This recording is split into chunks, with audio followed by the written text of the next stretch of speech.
আসসালামু আলাইকুম আমার কলিজার ভাই বোনেরা, আপনারা সবাই কেমন আছেন? আশা করি সবাই ভালো আছেন। এই দেখেন, এখানে 3 কেজি পরিমাণ গরুর মাংস নিয়েছি আর নিলাম কয়টা আলু। এগুলো দিয়ে আমি বিরিয়ানি পাকাবো।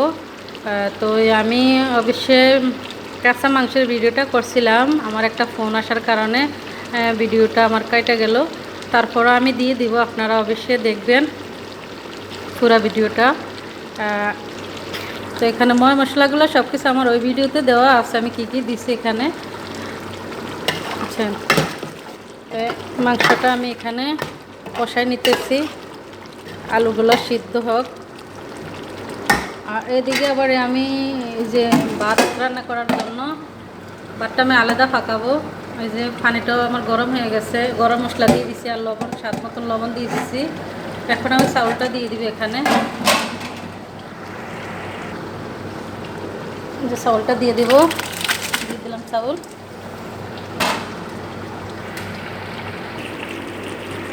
এখানে মাংসটার কালার কেমন হয়েছে, মাংসটা আমার রান্না হয়ে গেছে। মাংসটা আমি আগে বসাইছি, এই জন্য মাংসটা তাড়াতাড়ি রান্না হয়ে গেছে, কিন্তু ভাতটা আমার এখনও হয় নাই, মাত্র পানি ফুটতেছে। তা আমি এখন এটা অল্প আগুনে রেখে দিব আর কি, চুলাটা কমায় দেব, কমায় রাখবো। এটা আরও ভালো করে মজতে হবে, আলুগুলো ভালো করে সিদ্ধ হতে হবে। আলু তো লাস্টে দিলাম, এর জন্য।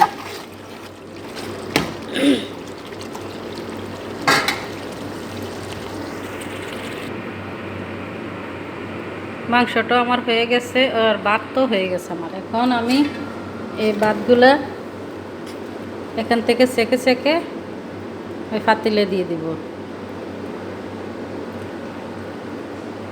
যে পানিগুলো একবার জড়াইতে হবে, এরকমভাবে আমি সবগুলো ভাত দিয়ে দিব। এখানে দিয়ে দিলাম আমি সবগুলো ভাত এখানে। এখন আমি পাতিলটা সবগুলো ভাত আমি সুন্দর করে বিছিয়ে দেবো এভাবে। দেখেন, আমি কিন্তু বেশি সিদ্ধ করি না ভাত, একটু চাউল চাউল রাখছি, কেন এটা দমে থাকবে এখানে। আমি চুলার আঁচটা একবারে কমায় দিছি, দমে থাকবে এটা প্রায় 10 মিনিটের মতন। তো 10 মিনিট পরে আমি ফিরে আসতেছি। এই যে চুলাটা আমি কমিয়ে দিছি একবারে।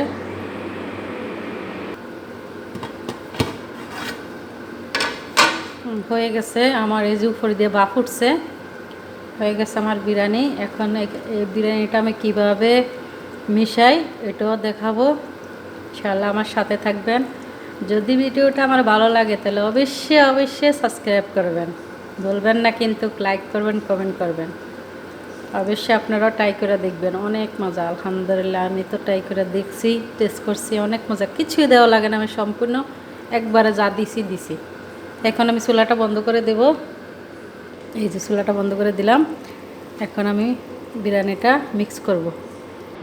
আমি সবসময় বিরিয়ানি মিক্স করার জন্য এরকম একটা প্লেট নেই। আর এখানে এলো এটা খালি পাতিল, এটা হলো হটপট বলে। এটার মধ্যে রাখলে ভাতটা আমার গরম থাকবে রাত্র পর্যন্ত। এই যে ঢাকনা দিয়ে পরে ঢাকনা দিয়ে দেব। তো এখন মিক্স করি।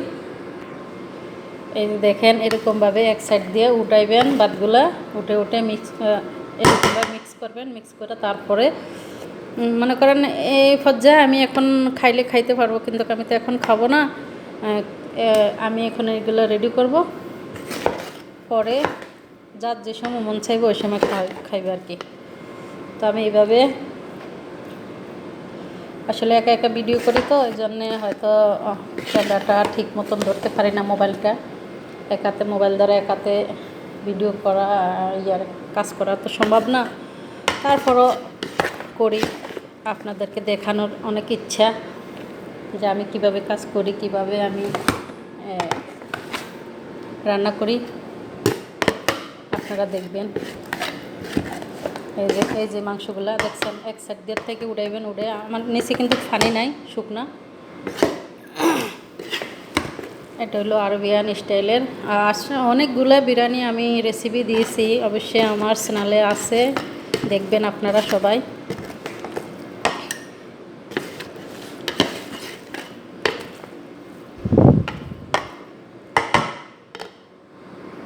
দেখেন হয়ে গেছে আমার বিরিয়ানি।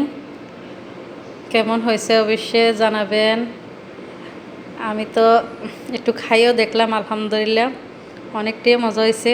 তো বাড়ির সবাই খাবে, তারপরও আমি মনে করি যে সবাই বলবে ভালো হয়েছে। আপনারা অবশ্যই ট্রাই করবেন কেমন করে আমি রান্না করলাম, কেমন আমার রান্নাটা। অবশ্যই এখানে আমি ভিডিওটা প্রথমকার থেকে দিতে পারি না, আমার একটা ফোন আসার কারণে ভিডিওটা কাইটা গেছে। তবে আমি ওই ভিডিওটা দিয়ে দিব কী মশলা আমি ইউজ করছি, আপনারা দেখবেন। দেখে অবশ্যই আমার মতো ট্রাই করবেন, ইনশাআল্লাহ ভালো লাগবে। তো আমার ভিডিওটা ভালো লাগলে অবশ্যই সাবস্ক্রাইব করবেন। তো সবাই ভালো থাকবেন, আল্লাহ হাফেজ।